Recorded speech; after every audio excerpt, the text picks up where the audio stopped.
28 September খাগড়াছড়ির গুইমারার রামসুবাজারে শেটলার হামলায় ৩ জন প্রাণ হারান। ওই ঘটনায় আহত ও প্রত্যক্ষদর্শী উলহামে মারমা এখন অনেকটাই সুস্থ। চিকিৎসা শেষে তিনি জানান, সেদিনের ভয়াবহ মুহূর্ত এখনও ভুলতে পারেননি। তবে সবার দোয়া ও সহায়তায় ধীরে ধীরে সুস্থ হয়ে উঠেছেন তিনি বলেন, গত 28 সেপ্টেম্বর সময় আমি বাড়িতে ছিলাম।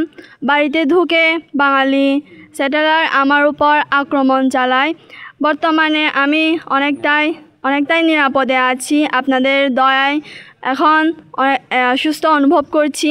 আপনাদের কাছে একটাই অনুরোধ যে আমাকে খুব তাড়াতাড়ি সুস্থ হয়ে যাওয়ার জন্য আশীর্বাদ করবেন। সবাইকে ধন্যবাদ। সবাই ভালো থাকবেন। স্থানীয়রা জানান, এই ঘটনায় নিহত ৩ জনকে ইতিমধ্যেই বীর শহীদের মর্যাদা দেওয়ার দাবি জানানো হয়েছে এবং পূর্ণাঙ্গ তদন্তেরও দাবি তুলেছেন মানবাধিকার সংগঠনগুলো।